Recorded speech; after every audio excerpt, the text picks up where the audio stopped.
Driver की इतनी बुरी हालत है कि जिसको मैं बयान नहीं कर सकता यार, रोना आ रहा है उसकी शक्ल देख। हमारे ड्राइवर को उन्होंने इतना मारा कि उसके सिर पे 6 टांके लगे हैं, पूरा शरीर इन्होंने इतना मारा है विद लेडीज। चार के 4 लोग हमें अरेस्ट चाहिए विद लेडीज, अन्यथा अनिश्चितकालीन तक ये रुकेंगे जब तक उनको हमारे सामने अरेस्ट न किया गया और हमारे को दिखाया गया। नमस्कार, आप सबका स्वागत है ट्रांसपोर्ट टीवी में। मैं हूं आपके साथ अनुराधा शर्मा सैनी और आप देख रहे हैं ब्रेकिंग न्यूज। शिमला की शांत वादियों में उस वक्त हड़कंप मच गया जब सड़क पर चलती एचआरटीसी की लग्जरी बस को बीच रास्ते रुकवाकर उसके ड्राइवर की बेरहमी से पिटाई कर दी गई।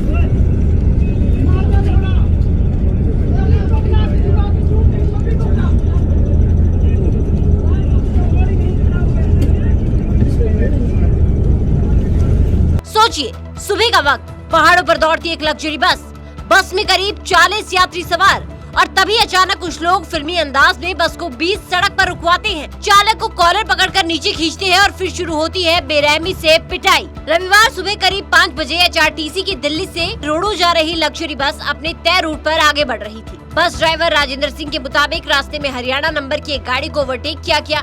बस यही बात सामने वाली गाड़ी में बैठे लोगों को नागवार गुजर गयी। आरोप है कि कुछ दूरी पर जाकर आरोपियों ने बस को जबरन रुकवाया और फिर ड्राइवर को सीट से खींचकर नीचे उतार लिया। देखते ही देखते सड़क अखाड़े में बदल गई और ड्राइवर पर लात घूसों की बारिश हो गई। ड्राइवर के सिर पर 6 टाके आए हैं और अगर समय रहते कंडक्टर हैंड ब्रेक न लगाता तो 40 जिंदगियां खतरे में पड़ सकती थी। घोड़ा चौकी में करीब 25 मिनट तक सड़क पर हाई वोल्टेज ड्रामा चलता रहा। घटना के बाद यूनियन भड़क उठी और पुलिस को 6 घंटे का अल्टीमेटम दे दिया।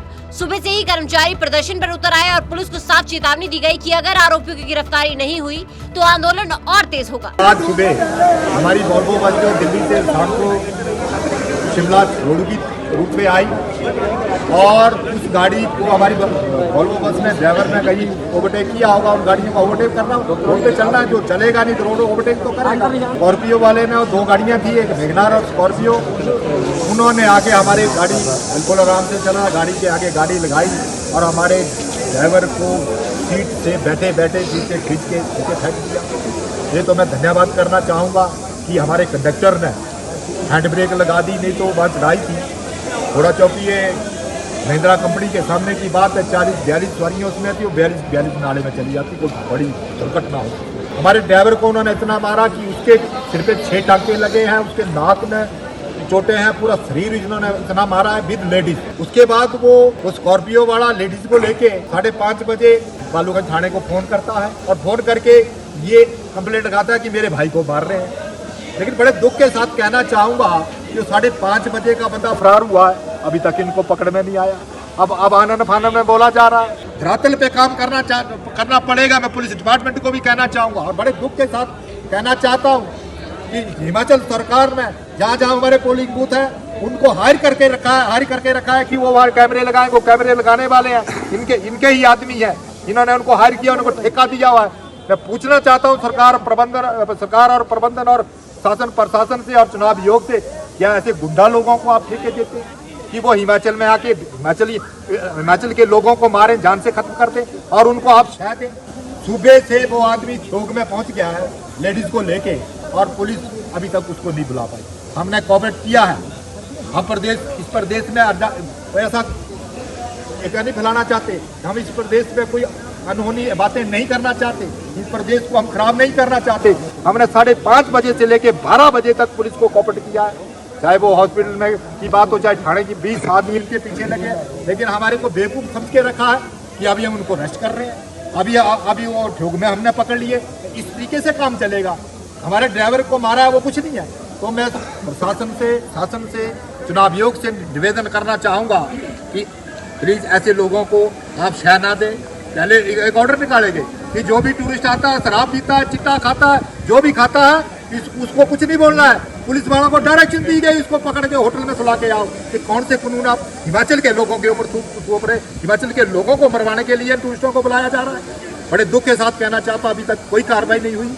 हमें बिल्कुल ऑथेंटिक चाहिए, वो 4 के 4 लोग हमें अरेस्ट चाहिए विद लेडीज, अन्यथा हिमाचल पथ परिवहन निगम के पहिए अभी 12 बजे से हमने रोक दिए हैं और अनिश्चितकालीन तक ये पहिए रुकेंगे जब तक उनको हमारे सामने अरेस्ट न किया गया और हमारे को दिखाया नहीं गया। 6 घंटे का अल्टीमेटम मिलते ही पुलिस भी हरकत में आ गई और बालूगंज थाना पुलिस ने मौके से 2 आरोपियों को दबोच लिया, जबकि 2 आरोपी मौके से फरार हो गए थे, जिन्हें बाद में ठियोग पुलिस ने पकड़ लिया। गिरफ्तार आरोपियों की पहचान पंचकुला निवासी पंकज, विकास कुमार, प्रतिभा और विक्की कुमार के रूप में हुई है। बताया जा रहा है कि ये सभी एक निजी कंपनी के कर्मचारी हैं, जिन्हें पंचायत चुनावों के लिए मतगणना केंद्रों में सीसीटीवी कैमरे लगाने का काम मिला था। आगे क्या हुआ वो भी आपको बताएंगे, लेकिन उससे पहले एक जरूरी जानकारी। ट्रक हो या बस, टैक्सी हो या ऑटो, छोटा हाथी हो या पिकअप, इन सब का बीमा सिर्फ और सिर्फ ट्रांसपोर्ट मॉल से। गाड़ी की आरसी और पुरानी बीमा पॉलिसी आप अभी भेजिए 90 831 पर। देखिए, पुलिस ने चारों आरोपियों के खिलाफ भारतीय न्याय संहिता की धारा 132 और 115 के तहत मामला दर्ज कर लिया है। धारा 132 सरकारी कर्मचारी के साथ ड्यूटी के दौरान मारपीट से जुड़ी है, जबकि धारा 115 लात घूसों से हमला करने पर लगाई जाती है। एसपी गौरव सिंह का कहना है कि पूरे मामले की जांच की जा रही है, लेकिन सबसे बड़ा सवाल यही है कि आप सड़क पर ओवरटेक करना भी जान जोखिम में डालने जैसा हो गया है। क्या गुस्सा अब कानून से बड़ा हो चुका है और आखिर कब तक सड़कें दबंगई का अखाड़ा बनती रहेंगी? आपका इस पर क्या कहना है? कमेंट सेक्शन में जरूर बताइएगा। साथ ही ट्रांसपोर्ट टीवी देखने के लिए आपका बहुत बहुत शुक्रिया। ऐसी वीडियोस के लिए आप हमें फेसबुक और एक्स पर फॉलो कर सकते हैं। नमस्कार। मैं पिछले 15 साल से ट्रांसपोर्ट लाइन से जुड़ा हुआ हूँ और पिछले 15 साल से मुझे सबसे ज्यादा प्रॉब्लम इंश्योरेंस बनाने में आती थी, जो अभी पिछले 2 सालों से नहीं आ रही है, क्योंकि पिछले 2 सालों से मैं ट्रांसपोर्ट मॉल से इंश्योरेंस करा रहा हूँ, जिससे मुझे 5 प्रकार के फायदे हैं। ट्रांसपोर्ट मॉल से इंश्योरेंस कराने के 5 प्रकार के फायदे हैं। सबसे पहला फायदा कि मुझे अदर्स सारी कंपनियों से ज़्यादा डिस्काउंट ट्रांसपोर्ट मॉल पहले ही दे देता है, बार्गेनिंग नहीं करना पड़ता। सेकंड फायदा, सही पॉलिसी ट्रांसपोर्ट मॉल देता है। थर्ड, IMT 23 जैसे अन्य फीचर्स वो हमको अच्छे से समझा के बताता है कि सर आपको क्या लेना है, क्या नहीं लेना है। 15 लाख का एक्सीडेंटल बीमा लेना है, नहीं लेना है। IMT 23 कई लोगों को ये पता ही नहीं होता कि ये होता क्या है, लेकिन वो हमको इसके बारे में बताते हैं कि क्या है ये फीचर्स, इससे क्या फायदे हैं। चौथा, 5वां और सबसे महत्वपूर्ण फीचर्स कि हमको इंश्योरेंस पॉलिसी तो कोई भी एजेंट बना के दे देता है, बट क्लेम के समय कोई भी एजेंट हमारी मदद करे या ना करे, या उसके हाथ में कुछ रहता नहीं है, क्योंकि एजेंट जो है वो उसको सैलरी और कमीशन मिलता है पॉलिसी बनाने पे, ना कि क्लेम दिलाने में।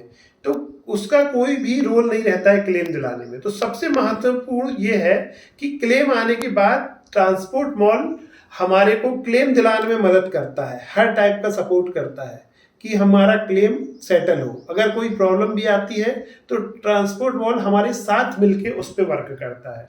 इन सभी चीज़ों से मुझे ट्रांसपोर्ट मॉल की पॉलिसी सबसे अच्छी लगती है और मैं मेरी सारी गाड़ियों का बीमा ट्रांसपोर्ट मॉल से कराता हूँ।